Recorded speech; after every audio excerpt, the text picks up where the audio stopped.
Here are the lecture notes for section 9.3. This is part 2 of the lecture notes.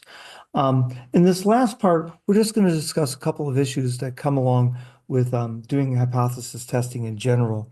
One of the issues is that it's, as you've seen from the calculator, it actually is quite easy to put in the data, get a p-value, get a test statistic, and interpret that test statistic. But that doesn't mean that every single time that we can calculate those values, that it's appropriate that we interpret, that it's appropriate to interpret those values as something meaningful.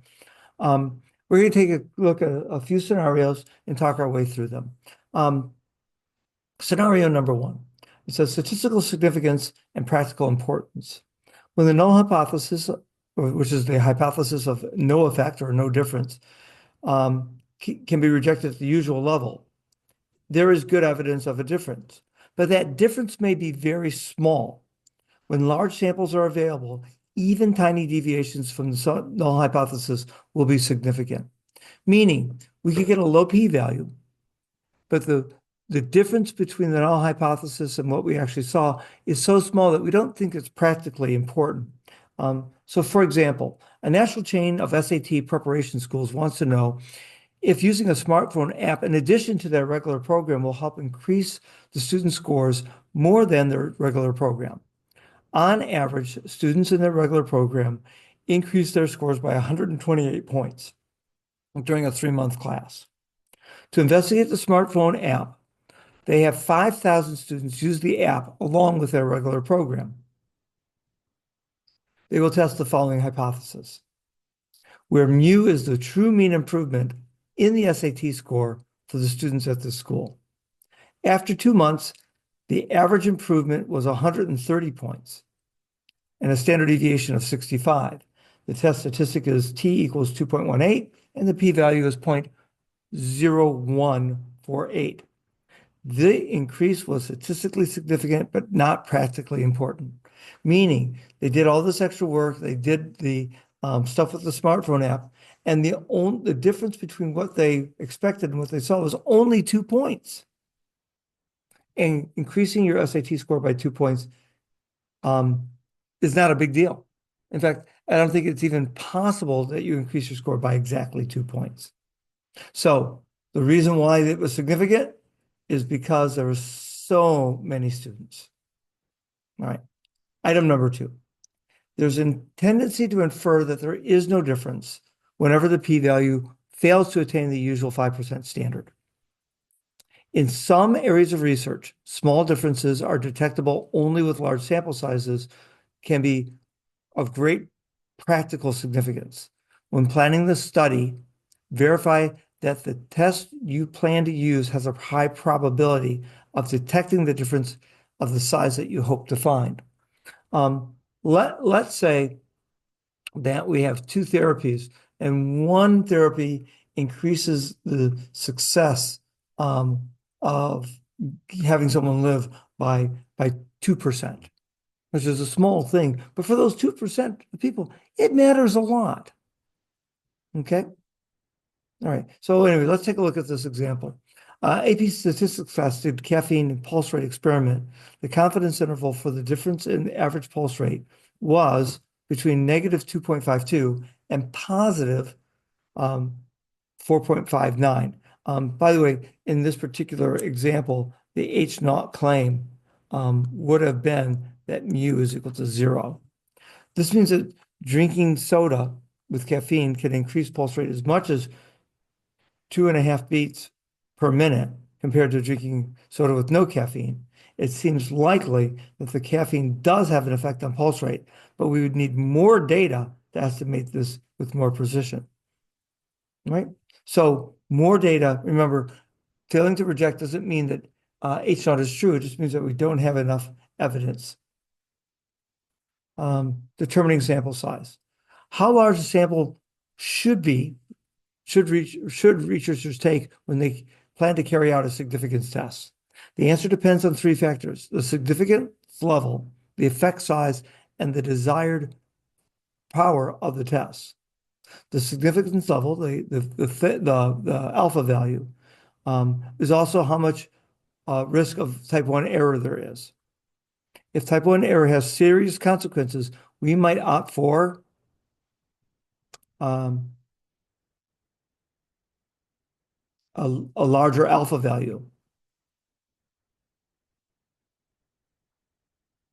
Right. If it has serious consequences, we might opt for alpha 0.1. Now I would increase, so probably what we mean there is 0.01. Recall that using higher significance levels will decrease the probability of a type 2 error and increase the power.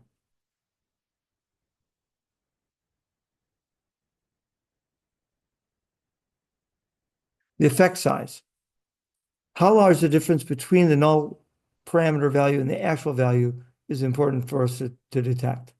And power, what chance do we want our study to have to detect the difference of the size we think is important? So let's talk about an example. Can a 6 months exercise program increase the total body bone mineral content of young women? Team of researchers are planning a study to examine this question. They would like to perform a test of mu versus zero versus mu is greater than zero. Significance level. The researchers decide that 0.05 is their significance level against declaring it. This is also, again, the type 1 error. The effect size, we'd like to be able to detect something as small as a 1% increase. And the power, we want to detect probability, the power to be at 0.9 of actually detecting that difference when indeed the mu is different and the mu is 1. So we're going to use these facts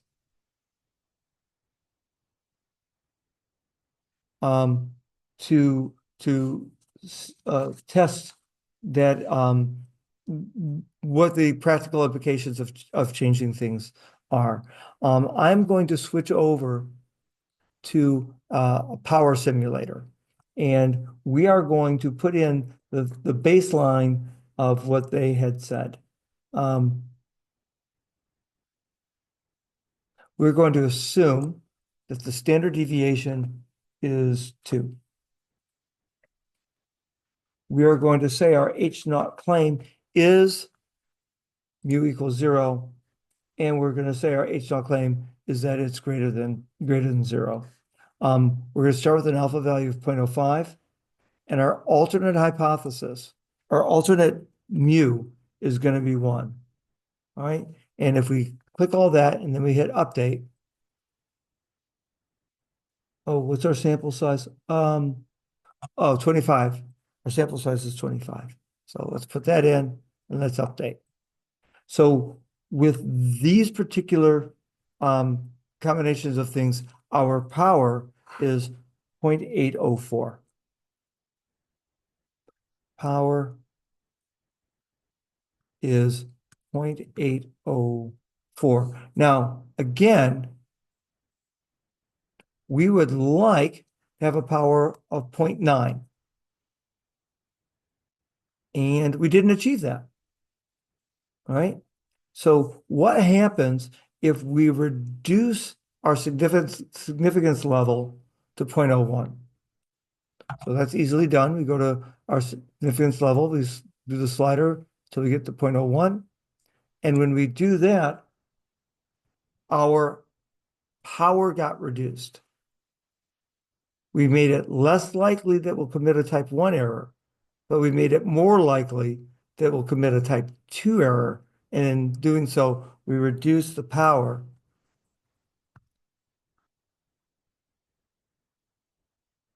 And it reduced to 0.569. So increasing the alpha did not have the desired effect. We didn't get what we wanted. All right. So what are we doing next? Researchers decide they're willing to take a 5% chance of a type 1 error. Okay, 5% chance of a type 1 error. That means we are back to having an alpha value of 0.05. But we're going to go with a larger sample size. Let's go to a sample size of 30, according to our notes. What happens to the power? Well, our power jumped up to 0.863. We now have an approximately 86% chance. So power is now 0.863. Okay, so we have increased the power from our old setting. Okay, keep increasing the sample size until we get a power of at least 90. Okay, so we know that when we increase the sample size, we get more power.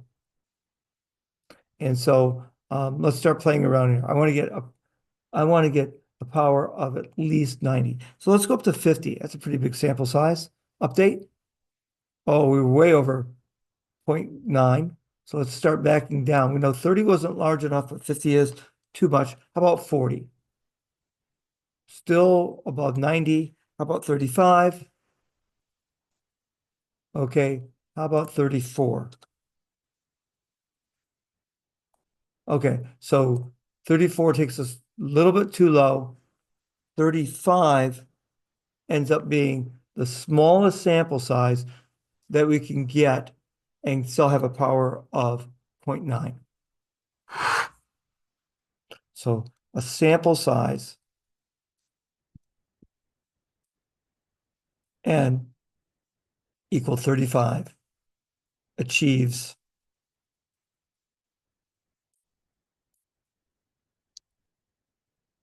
power equal to 0.9 with a 90% chance of detecting the difference that really is there. All right. Would the researchers need a smaller or larger sample size to detect a mean increase of 1.5 or an 85? Okay, well, let's explore having the alternate mu as being 1.5. Okay, now that value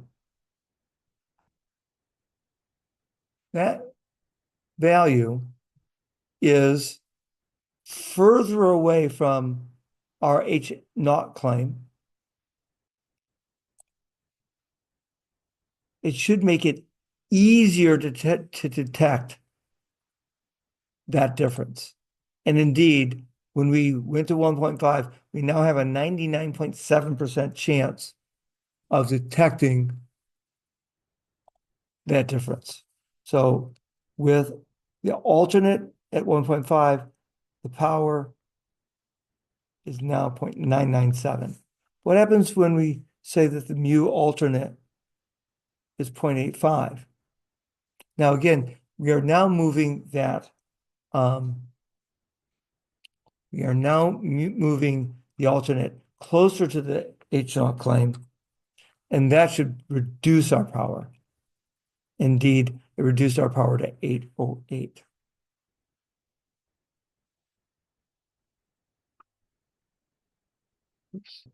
Power now 0.808. So the further we move the alternate away from the null, the larger the power gets. As we move the alternate closer, it makes it harder to detect and we get less power. So, okay, so let's summarize. Increasing the sample size, increase power.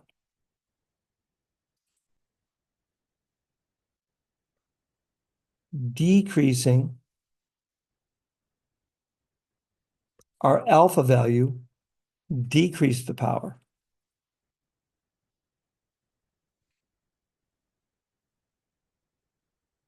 Moving the alternate parameter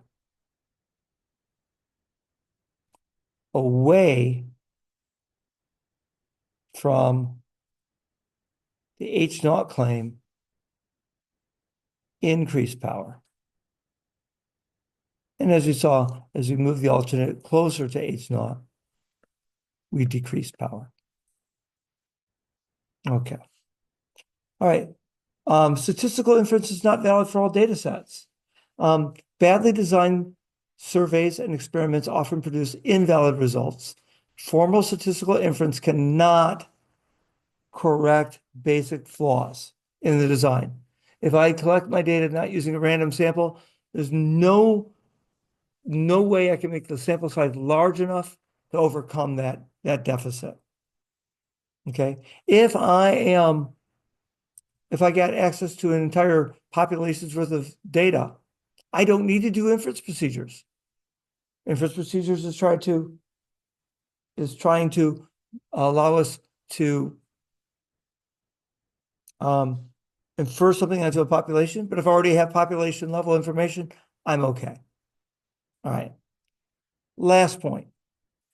Beware of multiple analysis. Statistical significance ought to mean that you have found a difference that you were looking for.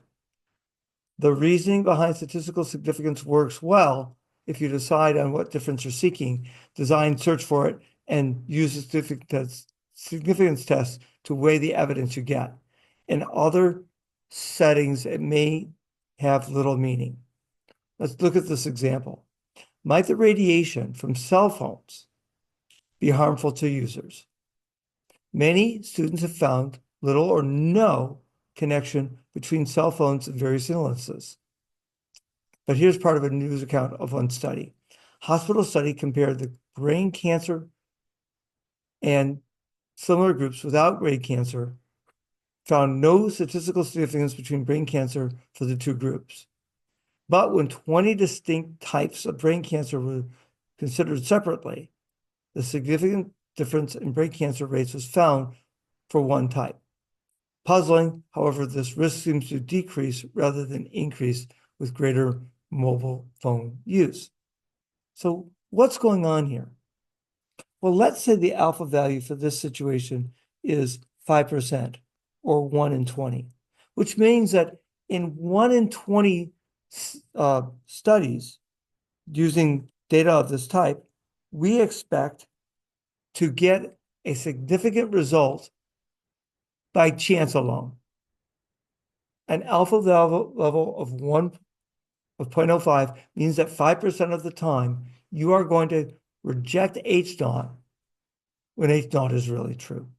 And so if you're running 20 studies, it goes to reason that 1 out of those 20s is going to give you a significant result, meaning what you're looking at is not that particular brain cancer happens because of cell phone use, but rather because it was the 1 in 20 of having the type 1 error. All right. And that concludes our discussion about section 9.3.